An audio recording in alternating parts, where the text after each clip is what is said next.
क्योंकि आज है अंतर्राष्ट्रीय योग दिवस यानी इंटरनेशनल योगा डे। बट सबसे पहले एक सवाल, योगा होता क्या है? योगा का मतलब होता है युज यानी टू यूनाइट। ये एक ऐसी एंशियंट इंडियन प्रैक्टिस है जो माइंड, बॉडी और सोल को एक साथ बैलेंस करने की कला सिखाती है। यहाँ सिर्फ बॉडी की फ्लेक्सिबिलिटी नहीं, पर इमोशनल स्टेबिलिटी और इनर पीस भी मिलता है। इसकी शुरुआत हुई थी हजारों साल पहले इंडस वैली सिविलाइजेशन के टाइम पे, और आज योगा पूरा ग्लोब रॉक कर रहा है। और अब बात करते हैं आज के हमारे खास मेहमान की, जो खुद एक वॉकिंग टॉकिंग योगिक इंस्पिरेशन है। और आज हमारे साथ मौजूद है सोनिया शर्मा, जो एक qualified yoga and wellness teacher, Ayurveda researcher और एक योगा कंटेंट क्रिएटर भी है। उन्होंने अपना post grade diploma yoga and Ayurveda में किया था और योग विद्या का सर्टिफिकेट भी हासिल किया है। सोनिया जी ने काम किया है इंडिया के top yoga and naturopathy institutions में, जैसे पतंजलि योगग्राम, पतंजलि निर्माया। सोनिया जी ने मिनिस्ट्री ऑफ आयुष के मल्टीपल नेशनल चैलेंजेस और क्विज़ेस में पार्टिसिपेट किया है, और उनका यूट्यूब चैनल योगिक एन्चेंट्रेस देख चुके हैं 3.5 लाख से ज़्यादा लोग। और सबसे खास बात, वो यूथ के लिए योगा को फन, रेलेवेंट और प्रैक्टिकल बनाने में बिलीव करती है। सोनिया जी, हमारे शो फिट रहो हिट रहो में आपका स्वागत है। आपसे सबसे पहला सवाल जो मैं पूछना चाहूँगी वो है कि आज की फास्ट पेस लाइफस्टाइल में यूथ को लगता है कि उनके पास टाइम ही नहीं है। क्या आप बता सकती हैं कि योगा उनके डेली रूटीन में 15 से 20 मिनट में कैसे फिट हो सकता है? देखिए, योग को अपने जीवन शैली में, अपने दिनचर्या में लाना बहुत मुश्किल कार्य नहीं है।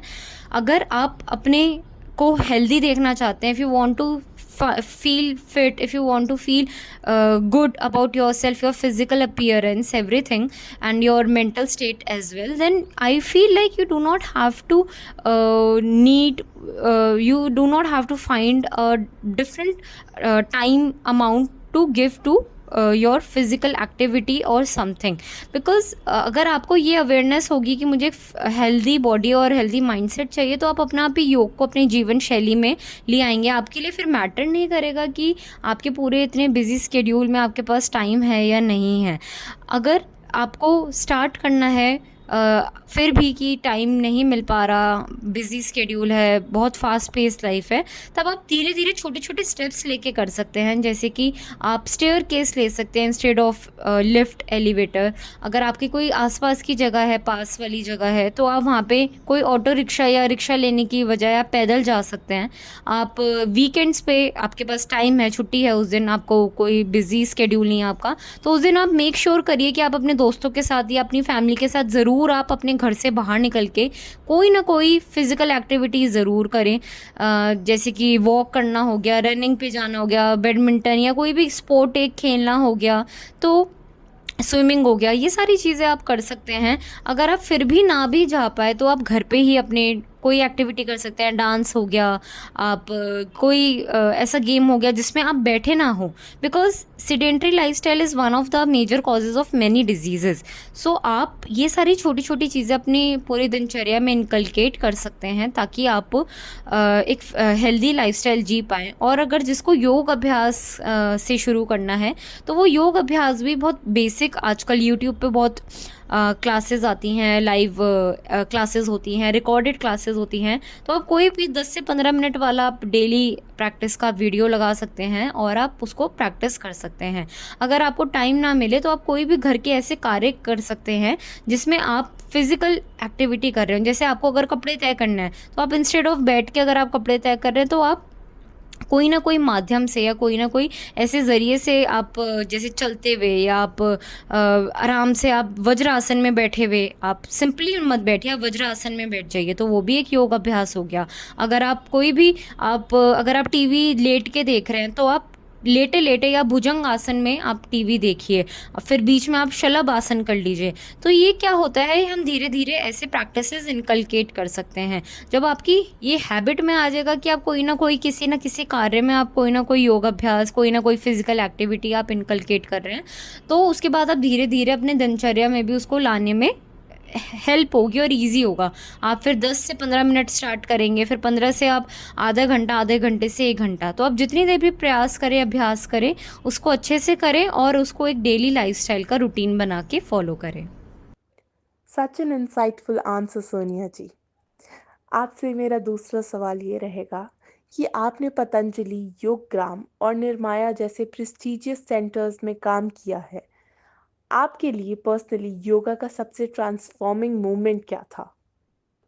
मैं तो कहूँगी कि मेरी पूरी की पूरी जर्नी ही from studying in Patanjali and then doing and working as a yogacharya and acupressurist in Niramayam Yoggram in Patanjali. तो पूरी की पूरी जर्नी ही ट्रांसफॉर्मेटिव थी। हर दिन कुछ ना कुछ सीखने को मिलता था, अपने गुरुओं से, अपने आचार्यों से, अपनी टीचर्स से, सबसे ही बहुत अच्छी शिक्षा मिली।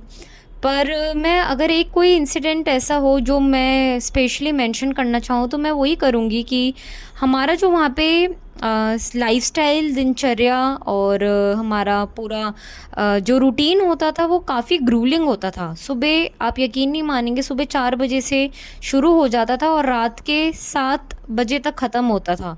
तो इस बीच हम योग करते थे, औरों को योग सिखाते थे और अपना नित्य कर्म करते थे, एक्यूप्रेशर की क्लासेस देते थे, योगा क्लासेस कंडक्ट करवाते थे, अपने खुद के नॉलेज सेशंस लेते थे, ब्रेक हो जाता था फिर इस सब में इंक्लूड खाना खाने जाना, सब कार्य करना। तो जो सुबह 4 बजे से लेके 7 बजे का स्केड्यूल रहता था नॉन स्टॉप, बीच में कुछ ब्रेक के साथ, तो वो काफ़ी कुछ दिन के अंत में कभी कभी ऐसा होता था कि आप बिल्कुल थक के चूर हो जाते थे और घर वालों से भी बात नहीं हो पाती थी।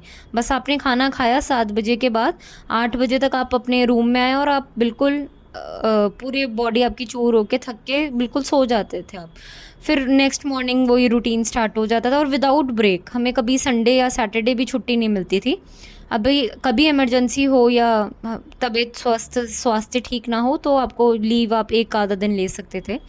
तो वो जो उस टाइम पे था वो बड़ा प्रेशर लगता था, या ऐसा लगता था कि कैसे पूरे पूरे दिन निकल जाता था, समझ नहीं आता था टाइम कहाँ चला जाता था। कभी कभी बहुत प्रेशर फील होता था, लगता था कि बस भाग जाओ यहाँ से, बहुत काम है, बहुत कार्य करते हैं। सिचुएशंस मुश्किल भी हो जाती थी क्योंकि पेशेंट्स या जो साधक होते थे वो कभी कभी थोड़े अलग किस्म के भी आ जाते थे, जो थोड़ा गुस्से वाले होते थे या चिड़चिड़े हो जाते थे। वो अपने इश्यूज़ की, हेल्थ इश्यूज़ की वजह से चिड़चिड़े हो जाते थे। तो उस टाइम पे बहुत कभी निराशा वाले मोमेंट्स आ जाते थे।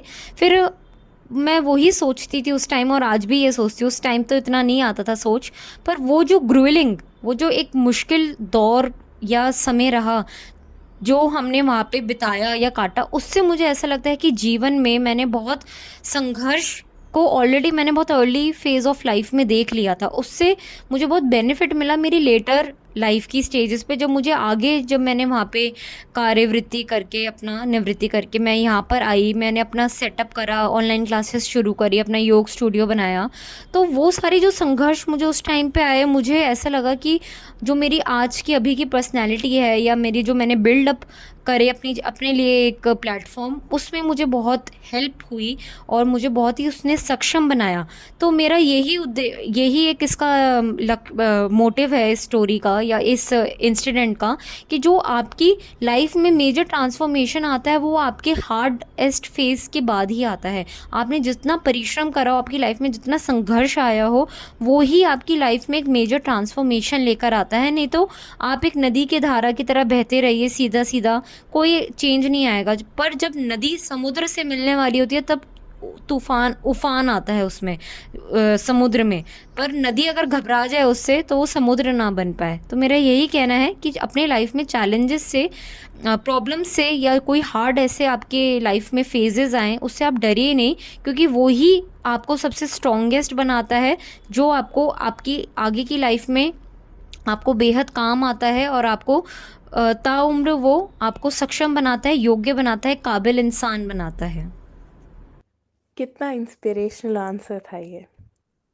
आपसे मेरा अगला सवाल ये होगा कि आज के ज़माने में जहाँ जिम और हाई इंटेंसिटी वर्कआउट्स का क्रेज़ है, आप योगा को उनके कंपैरिजन में कैसे पोजीशन करेंगे, स्पेशली फॉर फिजिकल फिटनेस?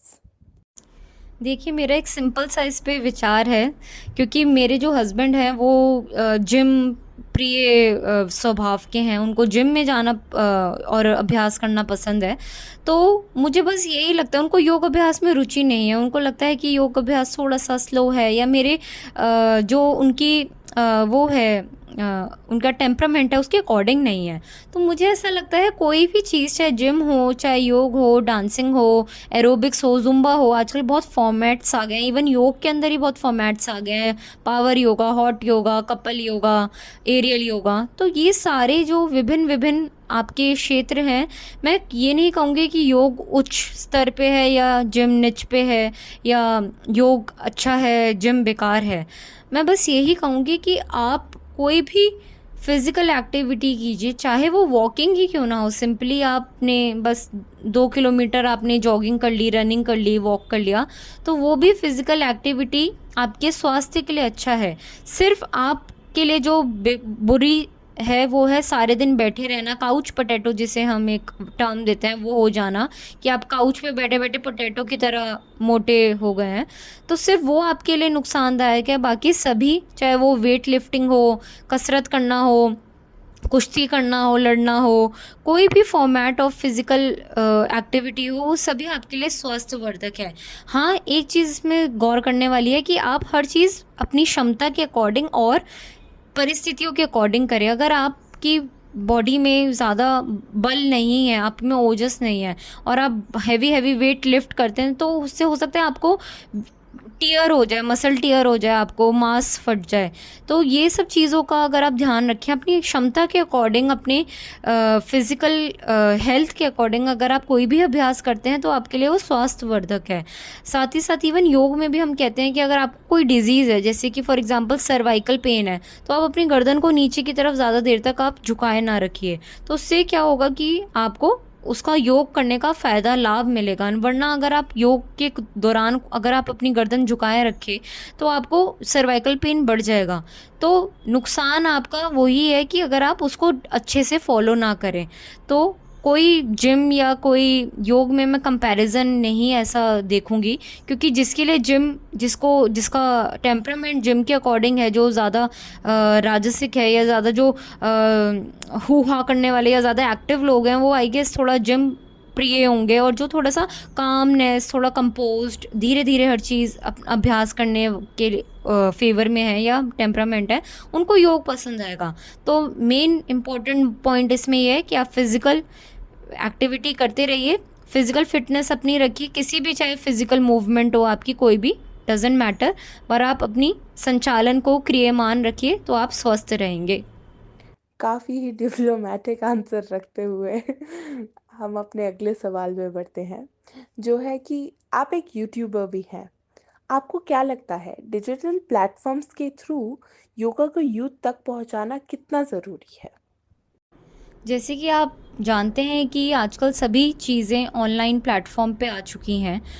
चाहे वो आपका बिल पेमेंट हो, चाहे गैस सिलेंडर बुक करना हो, बिजली का बिल भरना हो, फ़ोन की वाईफ़ाई की पेमेंट हो, इंटरनेट हो, कुछ भी, इंटरनेट का भी बिल आप ऑनलाइन ही भर सकते हैं। तो छोटी से छोटी चीज़ें आजकल ऑनलाइन डिजिटल प्लेटफ़ॉर्म पे आ चुकी हैं। तो मुझे उससे लगता है कि योग का भी डिजिटलाइज़ प्लेटफ़ॉर्म पे आना काफ़ी फ़ायदेमंद और लाभकारी है काफ़ी लोगों के लिए, क्योंकि योग एक ऐसी हमारी एंशिएंट वेलनेस टेक्निक है, हमारा कार्य है, जो कंटिन्यूस चलना चाहिए। तो मुझे ऐसा लगता है माध्यम चाहे कोई भी हो, चाहे ऑनलाइन हो, ऑफ़लाइन हो, दोनों के दोनों माध्यम से योग का प्रचार प्रसार होना बहुत बेहद ज़रूरी है, और योग को करना बहुत ज़रूरी है।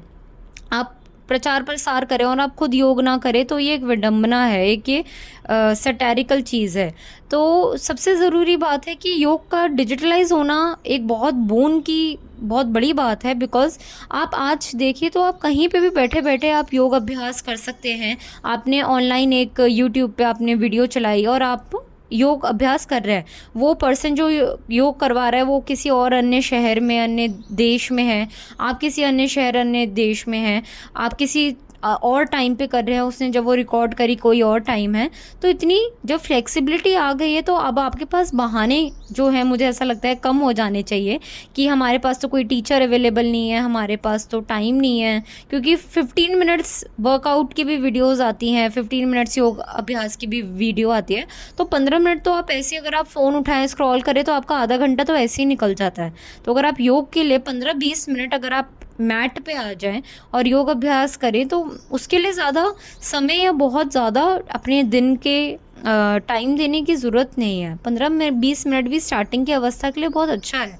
तो मुझे ऐसा लगता है डिजिटलाइज होना योग का बहुत ही फ़ायदेमंद लाभकारी हो गया है, क्योंकि आप किसी भी कॉर्नर ऑफ द वर्ल्ड में आप हों, आप योग क्लास दे भी सकते हैं, आप योग कक्षा ले भी सकते हैं, आप ज़्यादा से ज़्यादा ऑडियंस से जुड़ सकते हैं। एक बड़ी पॉजिटिव बात मुझे ऑनलाइन प्लेटफॉर्म की ये लगती है कि जहाँ पे आप योग, जैसे अगर मैं कोई यूट्यूब वीडियो डालती हूँ तो यूट्यूब वीडियो पे अगर मेरे 100-200 भी अगर व्यूज़ आ जाए तो मुझे बड़ा अच्छा लगता है, क्योंकि अगर वो मैं ऑफलाइन देखा जाए तो 100-200 लोगों की कैपेसिटी होना एक बड़े से फिजिकल ग्राउंड में काफ़ी मुश्किल है और बेहद ये चैलेंजिंग है कि आपको कोई स्पेशल लोकेशन ढूंढनी पड़ेगी, वहाँ पे परमिशन लेनी पड़ेगी, वहाँ पे अरेंजमेंट करने पड़ेगी 100-200 लोगों के लिए, पानी की, शौच की, सारी चीज़ों की, एक टेंट की, ताकि लोग आराम से कर पाएँ, या कोई एक सेमिनार हॉल की या किसी एक बैंक्वेट की।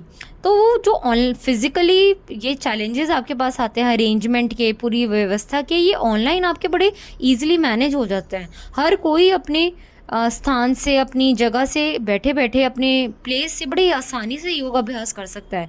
तो मुझे लगता है कि ये रेवोल्यूशन है जो एक डिजिटल प्लेटफॉर्म्स का या एक ऑनलाइन का, जो मुझे लगता है कि बेहद फ़ायदेमंद है। इसके अपने बुराइयां भी हैं, अपने कॉन्स भी हैं, हर कार्य के अपने प्रोज एंड कॉन्स होते हैं, पर अगर मैं फोकस करूं तो काफ़ी इसके प्रोज हैं, काफ़ी लोगों तक ये पहुंचा है, काफ़ी हर्डल्स को, जो फिज़िकल बैरियर्स आते हैं उसको क्रॉस करते हुए ऑनलाइन माध्यम काफ़ी अच्छा है और आगे ये बढ़ेगा ही बढ़ेगा, क्योंकि ये योग का जो प्रचार प्रसार और जो जिस गति से बढ़ रहा है उसको देखते हुए हर कोई धीरे धीरे योग की तरफ जा रहा है। और कन्वीनियंट को देखते हुए, कन्वीनियंस एक बहुत हमारे लिए एक बड़ी चीज़ बन गई है, तो उसको देखते हुए डिजिटल प्लेटफॉर्म या डिजिटलाइजेशन होना योग का काफ़ी लाभकारी और फ़ायदेमंद है। मैंने तो कभी ऐसे सोचा भी नहीं था कि जो 100 व्यूज़ हमें इतने कम लगते हैं, उसको इतने ऑप्टिमिस्टिकली आप देख पाएंगे। मेरा अगला सवाल आपसे ये था कि क्या आप कोई ऐसा योगा पोज या प्राणायाम बता सकती हैं जो स्पेशली स्टूडेंट्स के लिए हेल्पफुल हो, जैसे फोकस बढ़ाने के लिए या एग्ज़ाम की एंजाइटी के टाइम पर उनको हेल्पफुल हो? ये काफ़ी अच्छा प्रश्न है कि ऐसे कौन से योग अभ्यास प्राणायाम हैं जिससे स्ट्रेस एंजाइटी दूर होते हैं और आपकी ब्रेन की पावर बूस्ट हो सकती है, या मेमोरी कंसंट्रेशन में जो हेल्प करे। बिकॉज़ जो स्टूडेंट्स होते हैं उनको वो काफ़ी कंपटीशन फेस करते हैं, वो काफ़ी चैलेंजेस फेस करते हैं, उनके एग्ज़ाम्स होते हैं तो उनका प्रेशर भी उन पे पड़ता है। तो अगर हम प्राणायाम से शुरुआत करें तो प्राणायाम के लिए आप अनुलोम विलोम प्राणायाम का अभ्यास कर सकते हैं, जिसे हम ऑल्टरनेटिव नॉस्ट्रल ब्रीदिंग भी कहते हैं। तो इसमें होता क्या है कि जो आपके दोनों हेमिस्फेयर ऑफ द ब्रेन होते हैं, राइट एंड लेफ्ट, वो उसको बैलेंस करता है। आपके मन की और आपके ब्रेन की तरंगों को वो बैलेंस करता है, सम करता है, और आपके माइंड को रिलैक्स करता है, आपको शांत करता है, ब्लड संचालित करता है। साथ ही साथ आप भ्रामरी प्राणायाम भी कर सकते हैं। भ्रामरी प्राणायाम भी एक भंवरे की तरह गुंजन आप करते हैं, इसमें बी ब्रीदिंग भी कहते हैं इसे हम। तो इसमें ये होता क्या है कि आप ये भी आपके स्ट्रेस को दूर करने के लिए, आपके मन को शांत करने के लिए, आपके दिमाग को एक संचालित, संतुलित करने के लिए बहुत हेल्प करता है। और अगर योग की बात करें तो योग में हम कंसंट्रेशन को बिल्ड करने के लिए, कंसंट्रेशन बनाने के लिए हम बैलेंसिंग अभ्यास करते हैं। तो जो बैलेंसिंग अभ्यास होते हैं उसमें आता है आपका वृक्ष आसन, आपका गरुड़ आसन, आपका ताड़ आसन। तो ये सब बहुत अच्छे अभ्यास हैं जिससे, क्योंकि बैलेंसिंग पोजेज़ में होता क्या है कि हम एक पॉइंट पे फोकस करते हैं, अपना ध्यान केंद्रित करते हुए हम अपनी कंसंट्रेशन को बिल्ड करते हैं ताकि हम अच्छे से बैलेंस कर पाएँ। तो धीरे-धीरे इन अभ्यासों से हमारा योग का बैलेंस भी और हमारे दिन भर में हम जो भी कार्य करते हैं उनका बैलेंस भी बना रहता है। और अगर आप ब्रेन में अपने ब्रेन बूस्टिंग के लिए या ब्रेन की पावर को बूस्ट करने के लिए, मेमोरी को बूस्ट करने के लिए अगर आप खून के संचालन को अपने ब्रेन की तरफ ले जाएँ तो बहुत अच्छा रहता है। तो इसमें हम इन्वर्टेड आसनास कर सकते हैं, इन्वर्टेड पोजेज़ जैसे विपरीत करणी मुद्रा, आपका सर्वांग आसन, शीर्ष आसन, हल आसन, ये सारे बेहद ही लाभकारी अभ्यास हैं और बच्चे बड़े आसानी से ये सब कर भी लेते हैं स्टूडेंट्स। अगर हम किसी ओल्ड पर्सन को कहें तो उनके लिए मुश्किल हो जाता है ये इन्वर्टेड आसन्स या बैलेंसिंग आसन करना, पर स्टूडेंट्स के लिए बड़ा अच्छा अभ्यास रहता है। मैं एक और चीज़ बहुत रिकमेंड करूँगी अपने एक्सपीरियंस से, षटकर्मा में आता है हमारा एक त्राटक क्रिया। तो त्राटक जो होता है वो शुद्धि क्रिया होती है जिससे आपकी आईज़ की जो वो होती है विकृतियाँ कोई होती हैं, आई की पावर को बूस्ट करता है। साथ ही साथ वो आपके कंसंट्रेशन को बहुत बिल्ड करता है और आपके स्ट्रेस को और जो आपके कोई भी मन में विचार ज़्यादा आते हैं, ओवरथिंक करते हैं, जैसे स्टूडेंट्स बहुत ओवरथिंक करने लग जाते हैं एग्ज़ाम्स में, क्या आएगा, उसके नंबर मुझसे ज़्यादा आ गए तो क्या होगा, या मैं अगर फ़ेल हो गया किसी एग्ज़ाम में, कम नंबर आए तो मैं क्या करूँगा आगे। तो ओवरथिंकिंग चलती रहती है कॉन्टिन्यूसली। तो उसको दूर करने के लिए, उन सभी चीज़ों को दूर करने के लिए आप वीकली या आप हर 3 से 4 दिन पश्चात आप त्राटक की क्रिया अवश्य करें। आप इसको डेली भी कर सकते हैं, इसमें कोई वो नहीं है, हार्म नहीं है। पर आप जब ये क्रिया करेंगे तो आपको खुद ही अपने आप में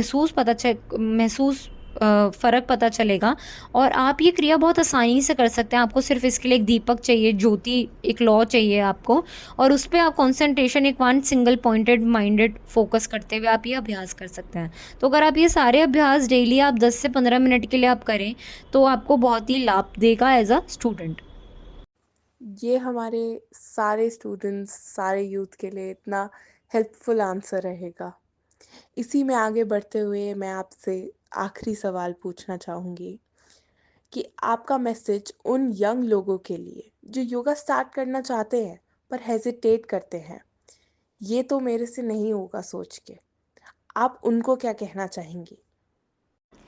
मैं उनको यही संदेश देना चाहूँगी कि किसी भी मंज़िल की शुरुआत, फ़ाइनल डेस्टिनेशन की शुरुआत जर्नी से होती है और किसी भी जर्नी की शुरुआत आपके फर्स्ट स्टेप से होती है। तो आप पहला कदम लीजिए और अभी तो बहुत अच्छा मौका है कि 21 जून का हमारा योग दिवस का, अंतर्राष्ट्रीय योग दिवस का दिन होगा। तो क्यों ना आप उस दिन से ही अपना आपको एक मोटिवेशन दीजिए कि मुझे उस दिन से शुरुआत करना है, ये एक फ़र्स्ट स्टेप लेना है मेरी योग की जर्नी में, जो मैं फ़ाइनल डेस्टिनेशन तक पहुँचूँ अपने योग अभ्यास की। तो आपको खुद ही ये एक जागरूकता लेकर आएगा कि आपको अपने लिए या आपको किसी और के लिए नहीं करना है। हम जैसे कभी-कभी कहीं और जाते हैं, किसी और दिशा में जाते हैं, डायरेक्शन में या किसी मंज़िल पे, तो हम कभी-कभी किसी दूसरे पर्सन के लिए चले जाते हैं। पर आप ये सोचिए कि जो आपकी ये फर्स्ट स्टेप है, ये जर्नी है, ये आपके खुद के स्वयं के लिए है, खुद के आत्म उद्धार के लिए है, आत्म सशक्तिकरण के लिए है, आपके फिज़िकल, मेंटल, फाइनेंशियल, आपके इमोशनल, स्पिरिचुअल हर लेवल के आपके वेल-बीइंग के लिए है। तो अगर आपको अपने जीवन में वेलनेस लेकर आनी है, क्योंकि वेलनेस, हर कोई हैप्पीनेस सर्च कर रहा है और हैप्पीनेस का ज़रिया है आप एक स्वस्थ शरीर हो आपके पास, ताकि आप एक्सपीरियंस कर पाएँ लाइफ को। तो वो स्वस्थ शरीर के लिए, वो हैप्पीनेस लेने के लिए आपको एक स्वस्थ शरीर की आवश्यकता है और उस स्वस्थ शरीर की शुरुआत आप योग अभ्यास से, आसन से, प्राणायाम से कर सकते हैं। तो आप कभी-कभी हम एक ये भी आती है लाइन, ये कहते हैं कि आपको किसी चीज़ को करने के लिए मोटिवेशन की ज़रूरत नहीं है। आप उस कार्य को करना शुरू करिए तो आपकी जो मोटिवेशन होगी वो आपके पीछे-पीछे फ़ॉलो करेगी। तो मैं इसी होप के साथ, आशा के साथ, with my good wishes and blessings to all the students and kids, I will say be happy, be healthy in your life and focus on your aim and keep on moving towards it unless and until your goal is achieved. do not stop until that time with a healthy mind, healthy body, and a healthy spiritual aura. All the very best. Thank you. दोस्तों, आज का सफ़र यहीं ख़त्म होता है, लेकिन योग की ये जर्नी सिर्फ शुरुआत है। सोनिया जी, आपने जो विज़डम, वार्मथ और मोटिवेशन हम सब के साथ शेयर करी है, उसके लिए दिल से शुक्रिया। आपकी बातों ने हमें याद दिलाया कि योगा सिर्फ बॉडी के लिए नहीं, माइंड और सोल के लिए भी ज़रूरी है। तो दोस्तों, चाहे आप बिगिनर हो या योगी, याद रखिए, अपने फ्यूचर को चेंज करने का सबसे बड़ा स्टेप होता है अपना आज बदलना। और मुझे आपकी होस्ट, आपकी दोस्त वैदेही को दीजिए आज के लिए इजाज़त। मिलेंगे अपने अगले फिट रहो, हिट रहो के एपिसोड में एक नए थॉट के साथ। तब तक के लिए स्टे हैप्पी, स्टे हेल्दी और हाँ, योगा ज़रूर करना। आप सभी को इंटरनेशनल योगा डे की बहुत-बहुत शुभकामनाएँ।